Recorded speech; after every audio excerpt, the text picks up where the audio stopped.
इनाम में आगे वाला अपने आप को हीन मानता है, मान में आगे वाला अपने आप को गौरवशाली मानता है। यहाँ कैसा था कि दीपावली के दूसरे दिन एक धोबन महालक्ष्मी होती है। वो सुबह 3-4 बजे के आसपास स्नान करके बोट्टू लगा के मंगल आरती का थाल लेकर के निकलती थी और लोग घर के दरवाजे खुले रखते थे। उस दिन रात में कोई बंद नहीं करता, जिसके जितने घर है वो घर में ही जाती थी। तो ये जब आए तो एक मिट्टी का दिया जला करके उसमें रखते थे थाल में, और उसका दिया अपने पूजा मंदिर में रखते थे, और पूरा परिवार उसको साष्टांग दंडवत करना है क्योंकि वो महालक्ष्मी है।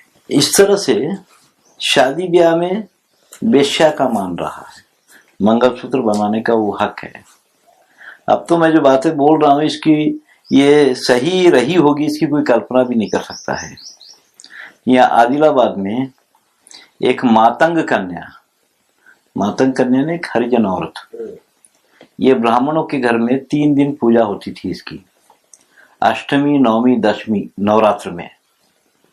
इसको कपड़े देके चौकी पे बैठा करके इसकी आरती उतरती थी और परिवार दंडवत करता था इसको, क्योंकि वो 3 दिन के लिए आदि शक्ति है।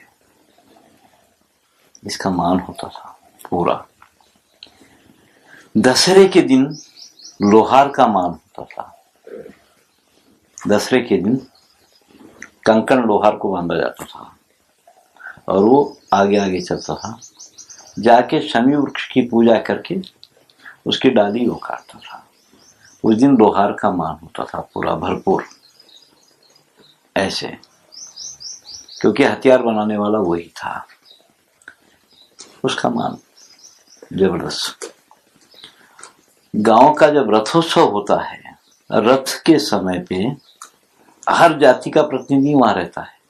यहाँ मठ है, मठ में रथोत्सव होता है, तो नक्काशी का काम करने वाला भी है, बढ़ाई भी है, और फिर दर्जी भी है, कुंभी है, चर्मकार है, हर जाति का एक प्रतिनिधि वहां पर रहता है। धोबी है, हजाम है। तो रथ को बांधने का पूरा कार्यक्रम कुंभियों के हाथ में।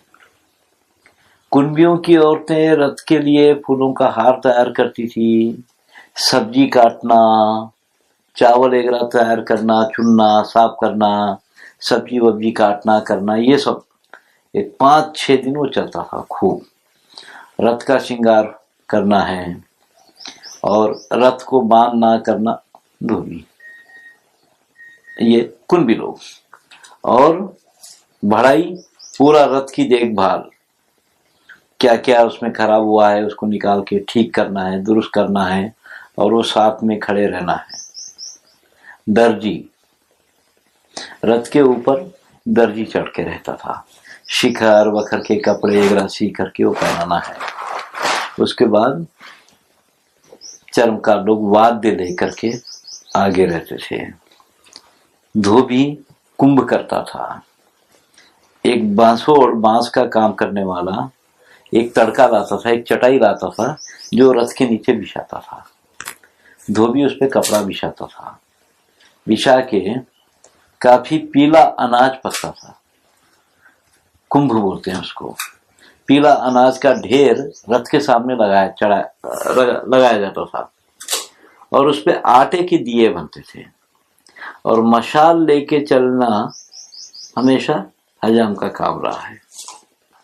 उसकी मशाल से वो दिए जाते थे, और ये नक्काशी वाले लोग चामर पकड़ के रहते थे।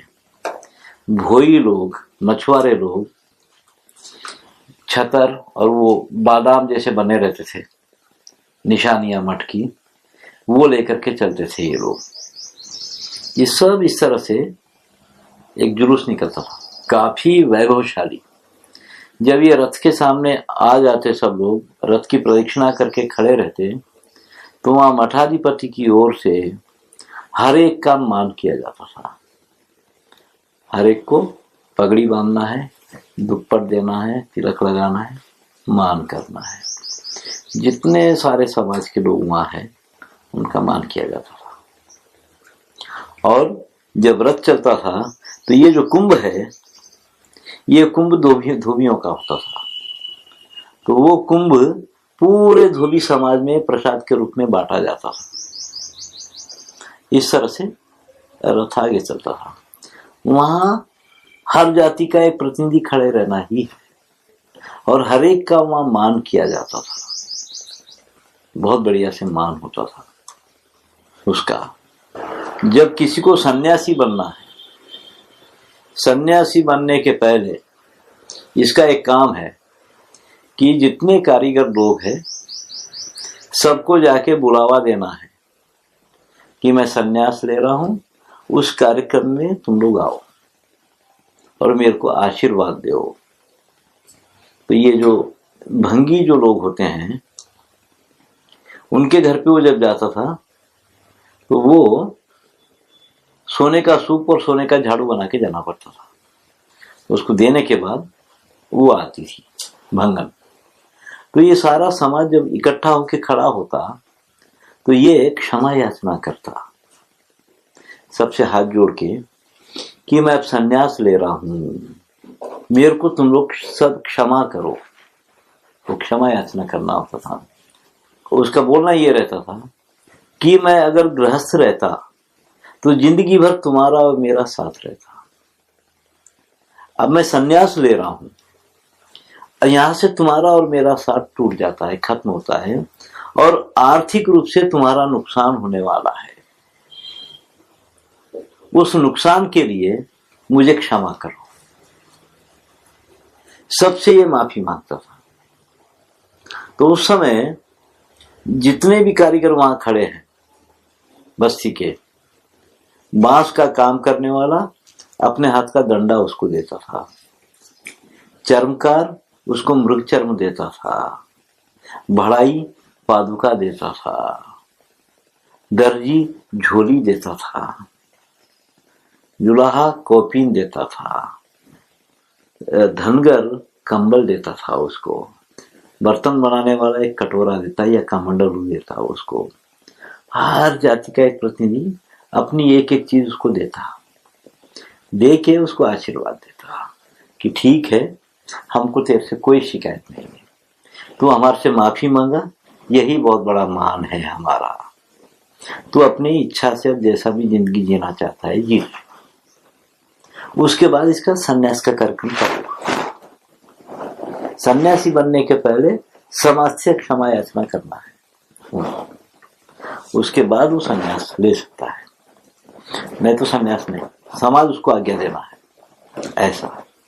तो मैं अभी कई बार ये लोगों को बोलता हूं कि जिस दिन हम अपना बच्चा स्कूल में डालते हैं उस दिन उससे ये कार्यक्रम करवा दिया करो कि मैं अब ऐसी पढ़ाई में जा रहा हूं जिसमें तुम्हारे को गालियां दूंगा, तुम्हारी बनाई हुई चीज कोई चीज इस्तेमाल नहीं करूंगा, इसके लिए मेरे को क्षमा करो करके माफी मंगवा के इसको इस स्कूल में डाला करो